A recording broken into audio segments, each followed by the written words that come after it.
Hi, my name is Dr. Michelle Maidenberg. Today we're going to talk about, families and how we're coping during the coronavirus.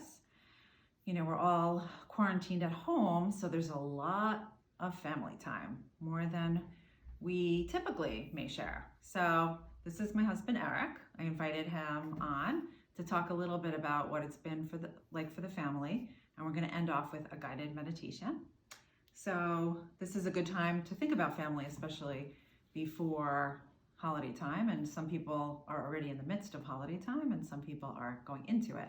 So we thought this would be a nice time to really be discussing family time. So we both work full time, so that's been a challenge. And many families out there have two working parents. So having to be quarantined and also help children, with online learning, and also just manage schedules and everything tends to be quite challenging. And so do you want to share a little bit of what that's been like for you personally? Sure. And introduce yourself? As Michelle said, my name is Eric Maidenberg. I've been working from home now for about 3.5 weeks.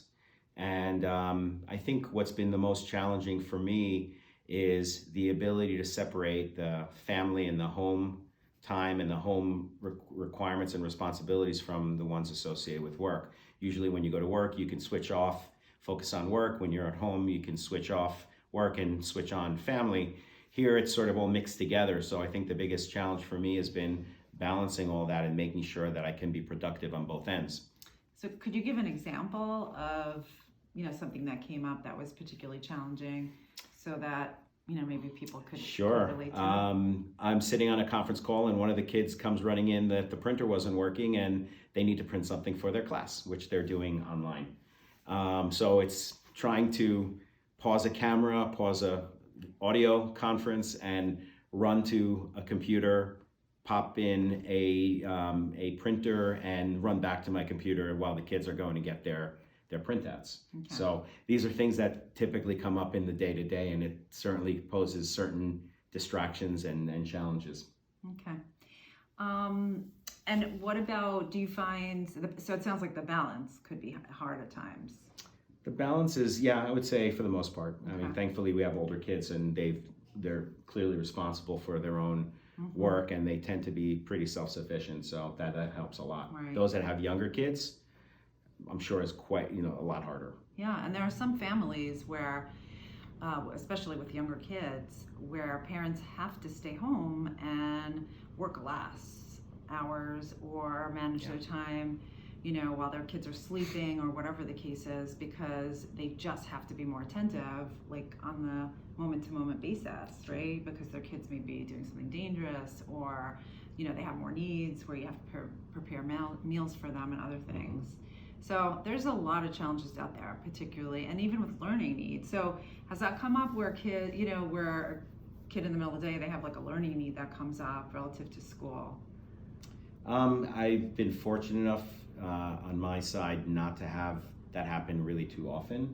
I think it's mostly when, a computer goes down or something needs to be printed. Usually I can reserve, reviewing a homework or fielding a question later in the day.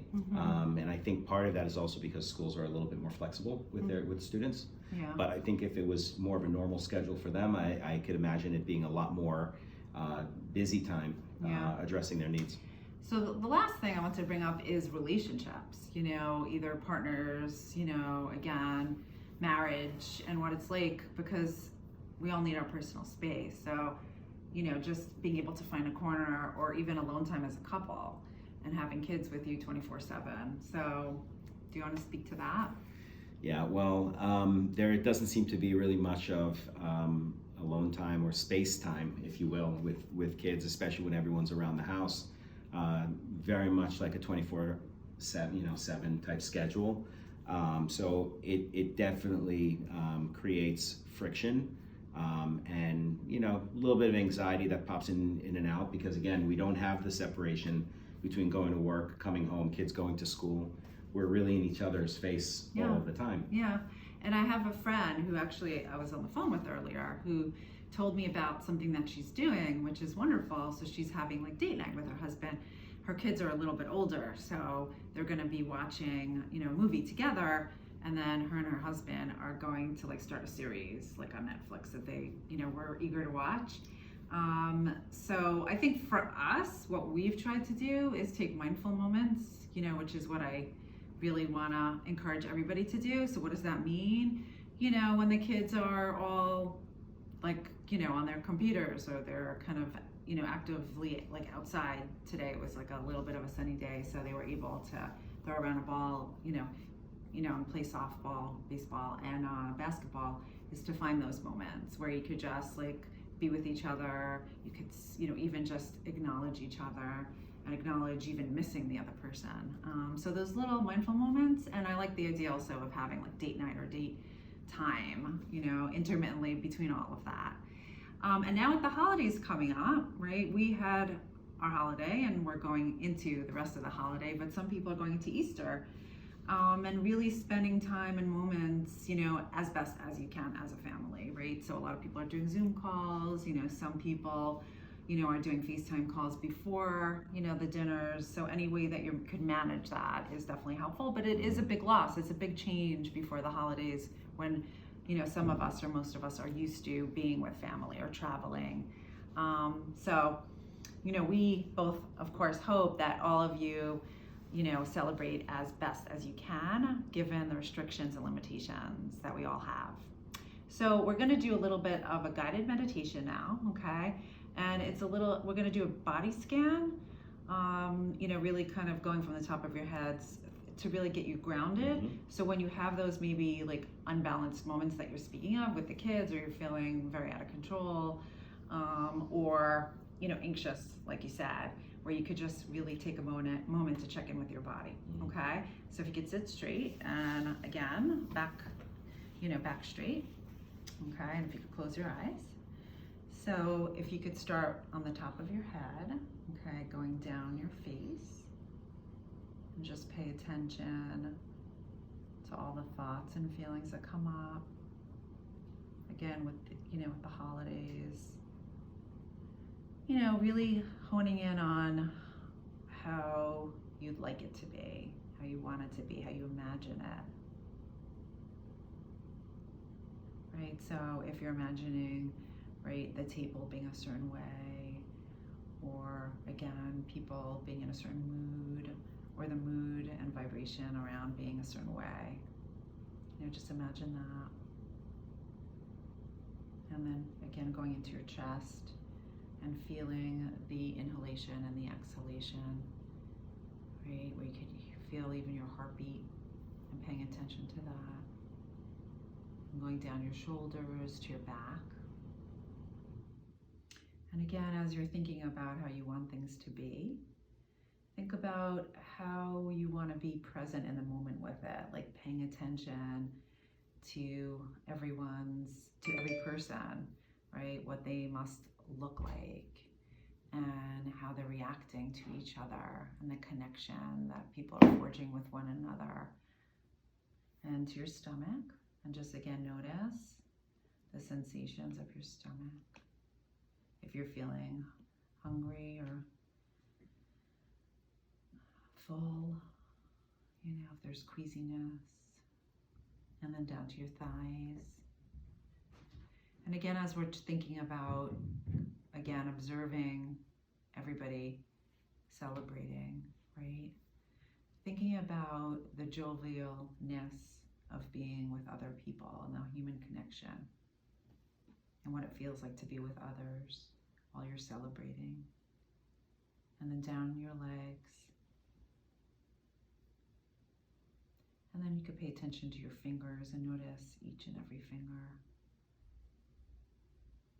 And down to your feet. And notice your feet strongly planted into the ground. And notice each and every toe. How it's again, very deliberately touching the floor. And again, think about, again at this table as you're noticing everybody, thinking about loving kindness, what you wish for each person, expressing how you feel about each person, right?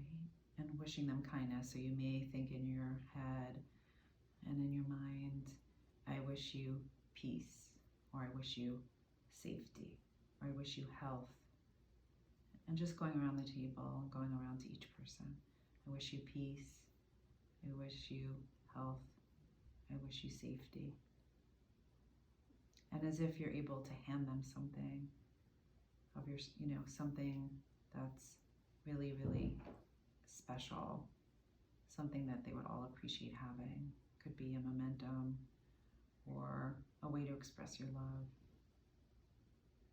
And one last time, just go through your body from head to toe and just notice any sensation that's coming up, whether it's pleasurable or uncomfortable. And just notice it without judging or without trying to whisk it away. Just let it be. And when I count to 3 and when you're ready, you could open your eyes. 1, 2, and 3. How was that? Relaxing. Okay. So again, Great. wishing your families safety, health, and happy holiday to those who are celebrating. Thank you. Happy holidays.